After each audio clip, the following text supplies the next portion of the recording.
You look awfully good. You look really dressed up for a podcast. Something tells me that you're going to have to go to work here right away. Surprised by today's announcement in Toronto that Kyle Dubas is not coming back?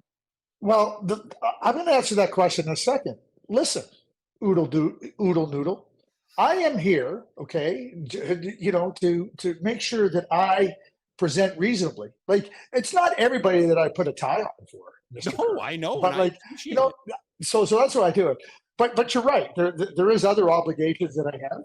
One of them is to talk about the change in Toronto, a significant change. Am I surprised? No, not at all. I'm not surprised at all. I was listening to the first 10, 12 minutes of Brendan Shanahan's press conference.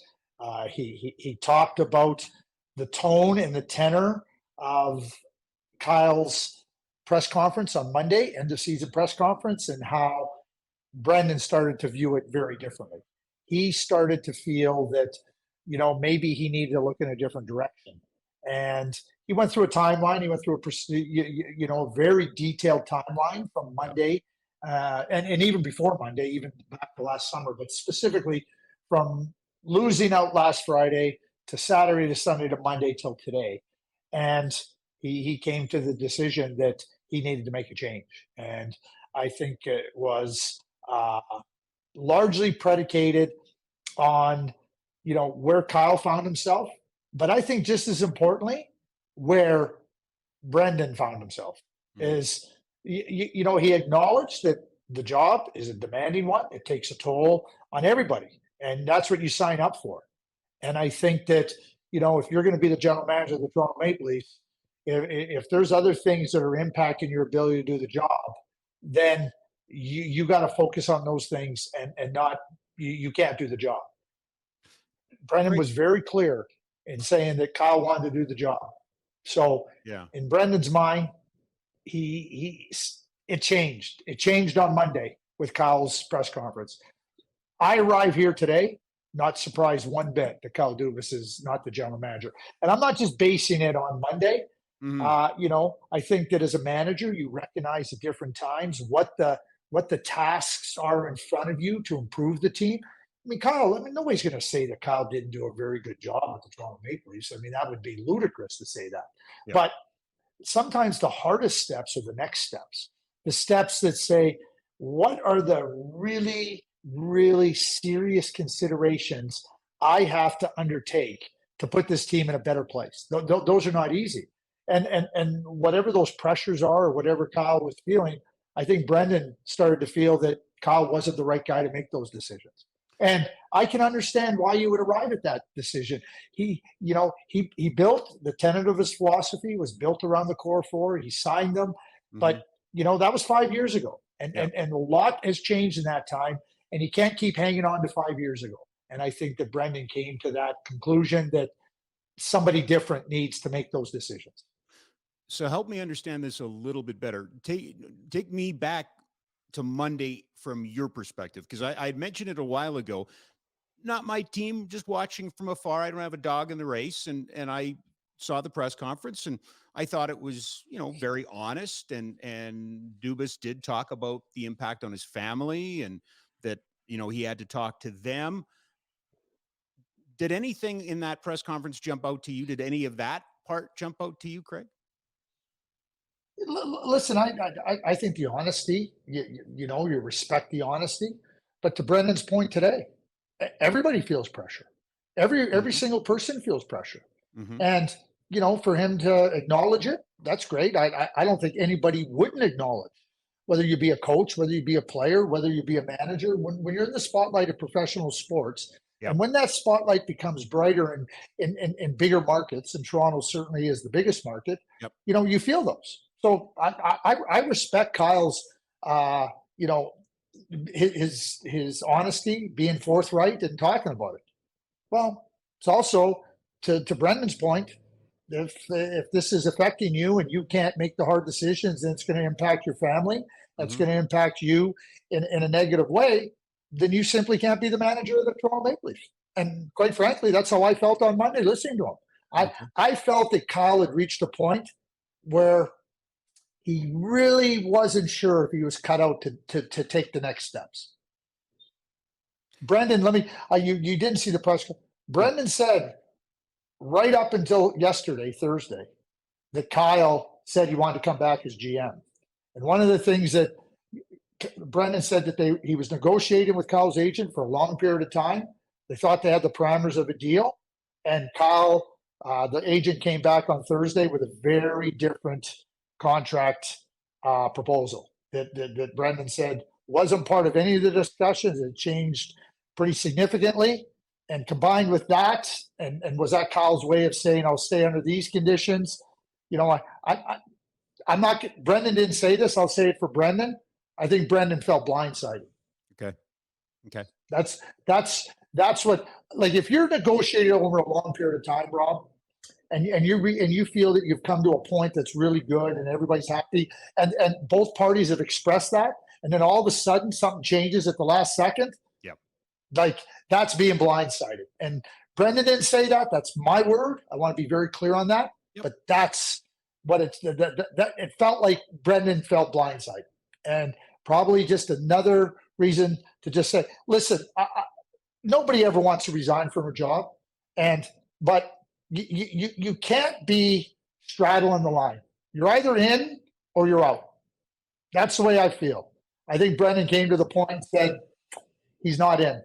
And whether he was 60% in or 80% in, the job requires you to be all in. And I respect that, and I understand that. And there's an old adage about players: if once they start talking about retirement, they may as well be retired, right? Mm-hmm. But I feel compelled to ask the question, though, Craig, and I have enough trust in you. You know where this is coming from. As someone who did get burnt out, when somebody comes and says, geez, this was hard on me and hard on the family, and that might lead to them not coming back, is that going to push some people to second guess what they say? Are they going to internalize? Are they going to keep from being honest about the impact of them? I feel a little conflicted about what I'm hearing here. I don't think you should feel conflicted. I don't think there's anything wrong with honesty. You know what? They're mutually exclusive but inclusive. For you to do the job, it requires you to be fully invested in the job.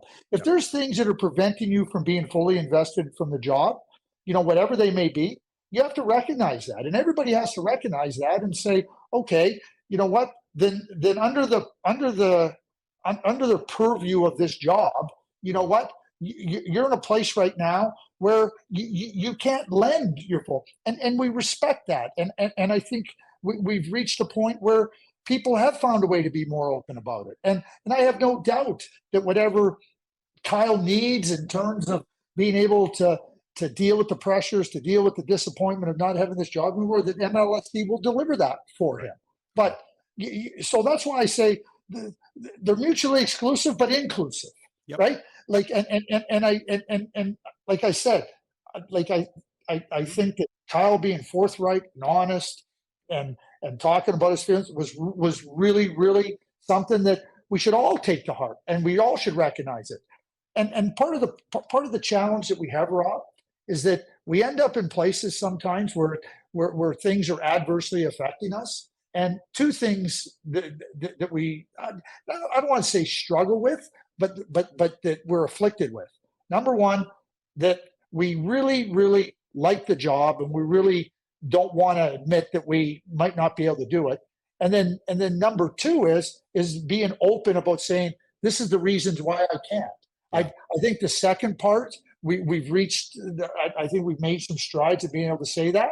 But the first part, I think that's where Brendan had to get to. He had to say that, you know what, you've expressed to me now that I don't really have the faith and confidence that this is something that requires your full investment isn't there. And I respect that too. You can respect both sides of that. Absolutely. I'm glad I asked the question, because that helps out. So thank you for that.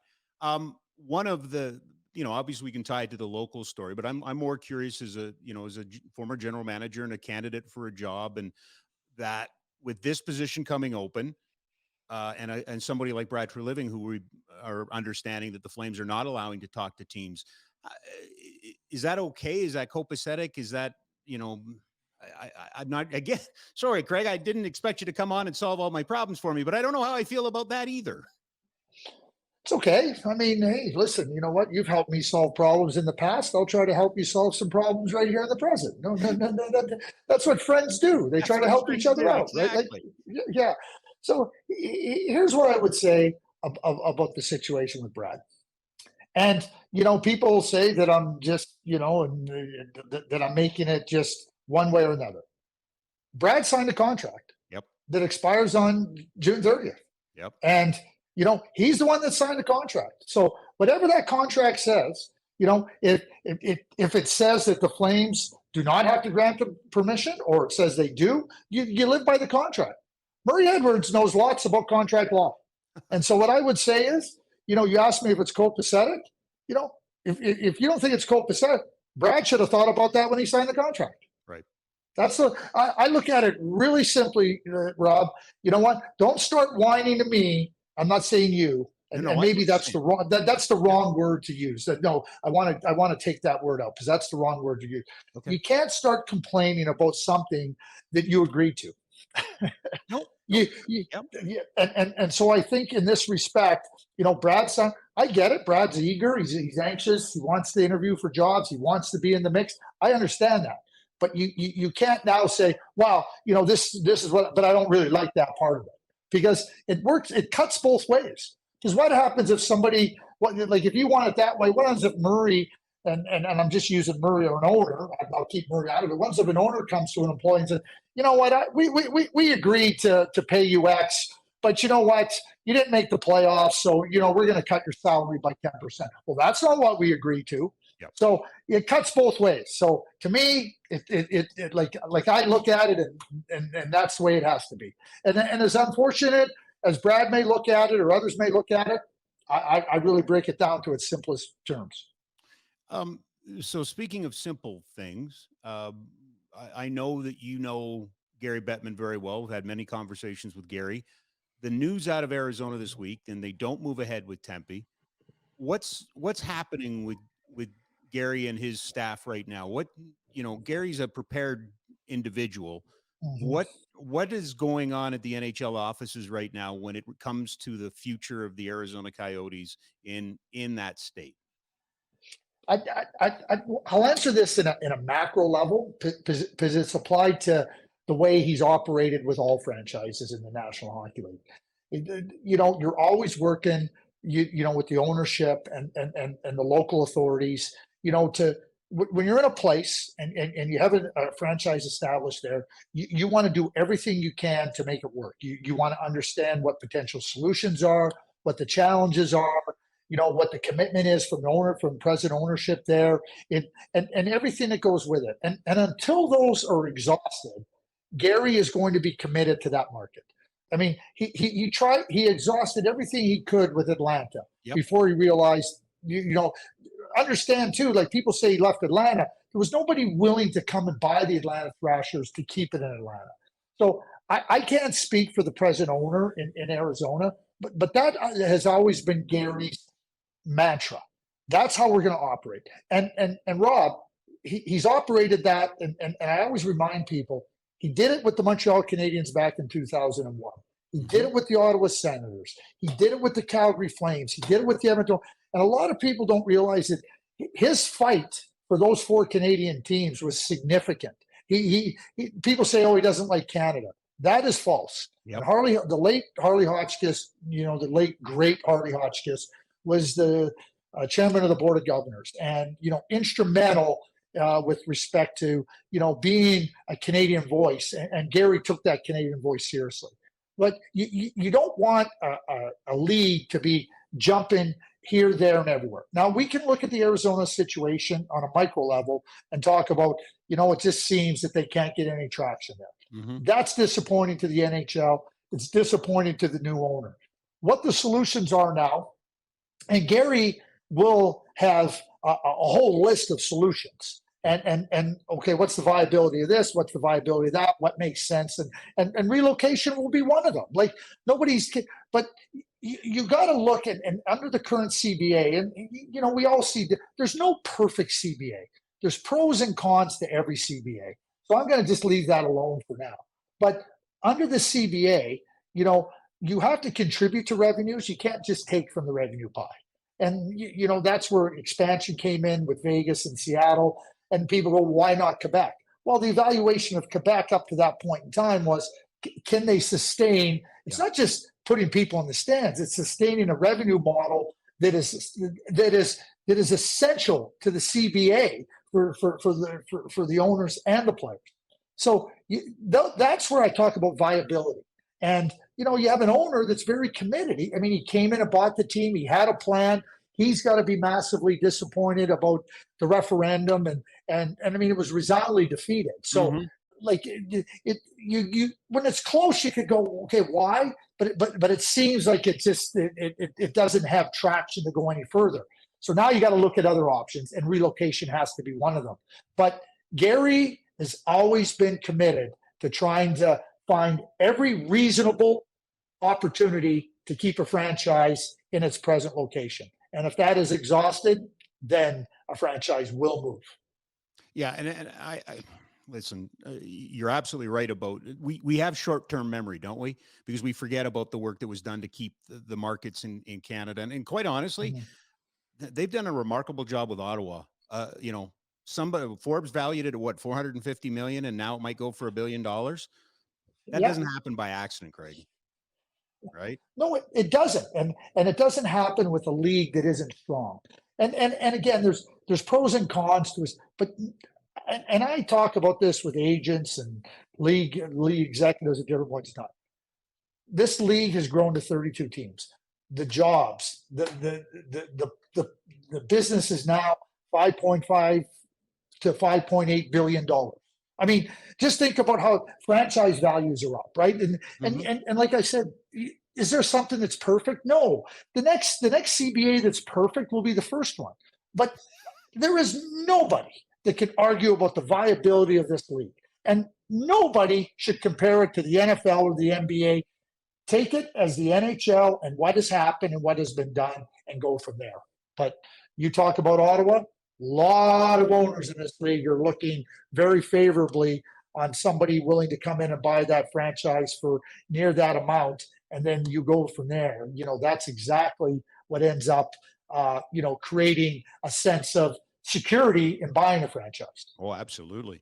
I am curious as a player evaluator, and it's really noticeable to me that Vegas and Seattle come in and we just did not have the hue and cry about the drain on talent that we had when Ottawa and Tampa Bay came in, and Columbus and Minnesota. It just always seemed like at that time it was, wow, we're diluting the talent. There's not enough talent. You were around during those, the Nashville and the Minnesota expansions, the Columbus expansions. Is there more talent globally now than there was then, or are we just used to it, for the lack of a better term?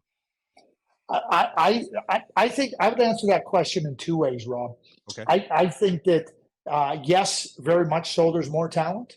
And I think, number two, there's been a development of more talent. One of the things, let's just look at Austin Matthews coming out of Arizona. Let's look at the Sun Belt. Look at how many players are coming out of non-traditional hockey markets, because you have a presence there. If you go and look in all the different markets that are what we would call non-traditional hockey markets, just look at all the minor hockey programs that have been created. Yep. Boys and girls. Yep. And I remember Jim Lights when we moved down to Dallas in 1993. Jim Lights had come from Detroit. Mike Ilitch, his former father-in-law, had said that we gotta build. They built Little Caesars in Detroit, and Jim and Bob Gainey said, we're going to build hockey here. We had one ice pad in Dallas when we got there. They built rinks. They got kids invested. They got kids interested in hockey. And now there's lots. Blake Coleman's from the Dallas area. Blake Coleman, they'll tell you about being from Dallas and everything. So I think, and Bob Gainey said, if we get good athletes playing hockey, we're going to get really good hockey players. And I think that's what we have. We've seen, and it's been more open. The Europeans have come over. And I also think the rule packages that came out of the 04-05 lockout have been really significant. You now have, the game is skating. The high-end skill is always going to be the high-end skill, but the game is quick and it's fast and it gives opportunity to players that can move and play at that pace in different ways. They all play in different ways to be in the game. And I think that that's made the game really, really strong. And by extension, allowed the Vegas Golden Knights and the Seattle Kraken to field really competitive teams. The other part of that too is that after the expansions, when the new expansion teams didn't get very much to pick from, they made sure that those expansion teams paying big money to come in the league had a better pool of players to select too. Could this league go to 34? Could it go to 36? Jesus, you're putting me on the spot now. I hate to say no, but I have a hard time saying yes. A real difficult time. I do too. I do too, to be perfectly honest. I really do. I think this is where but if that's truly the case, if it's an expanded, market, because Quebec is likely not going to get the Arizona Coyotes because it's the wrong side of the continent, right? Mm-hmm. Is there a solution here that sees two more teams come in? Well, Quebec, I don't think is going to want to pay $1 billion expansion fee, right? That puts you in a hole early. Yeah, well, it doesn't. It depends who's going to if you're looking at franchise values and you start to look, well, wait a second, it might be a good investment. I mean, like if you look at where owners have bought and where they bought at, and now you see franchise values where they're at.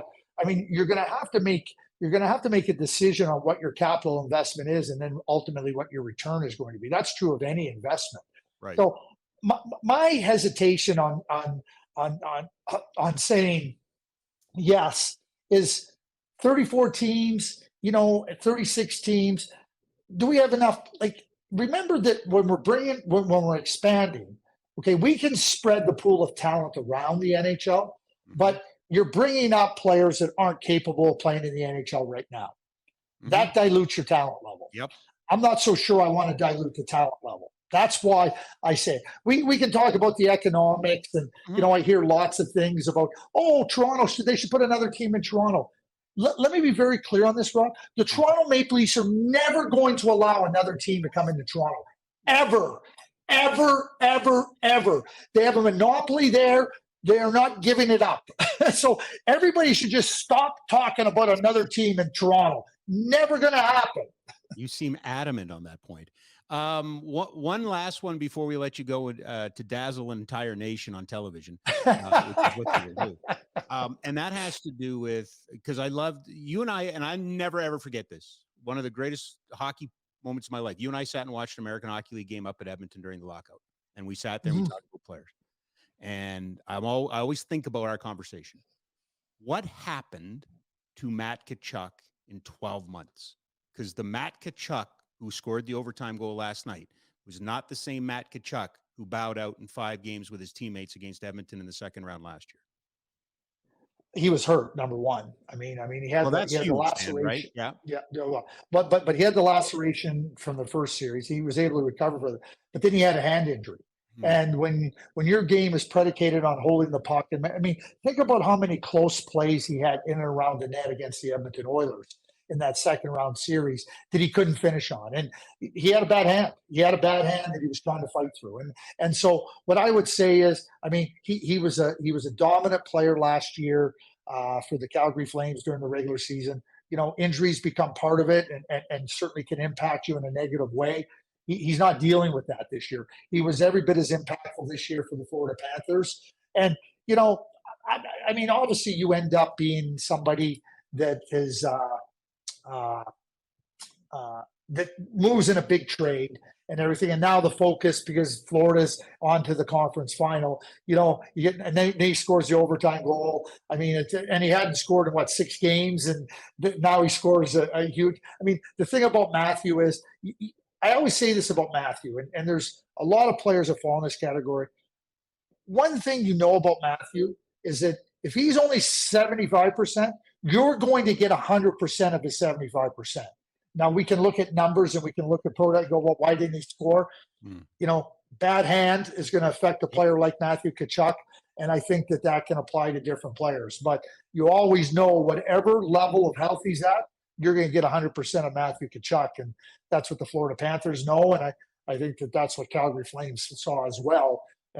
You know, regardless of whether he was 75% healthy or 100% healthy. Well, we always get 100% of you, and I'm proud to tell you that you've risen again in my charts of buttons. You're now my favorite button. Your wife drops to 2, Todd drops to 3. So this was amazing. It was so good to get you back on the Cool Button podcast. Of course, we want everybody to watch that. You're on TSN. My hope is that you'll come back and do this one more time at some point. No, I'll do that any time with you, and I'm just down the street from you, so I can come up to the new. But you know what, Rob, you can talk to me. I'm glad you're keeping me up. My eldest daughter is going to have her first child at the end of November. We're going to be grandparents. So in my house, you know, I just slipped. The reason I love dogs. The reason I never got a dog was I would just slip behind the dog. Yeah. Well, with a grandchild coming, I'm just slipping down the roster. So the fact that you've kept me up near the top, you know, it's based on past history, but I'll take it. All right. It's based on today. It's based on today. Craig, as always, appreciate this. We'll talk soon.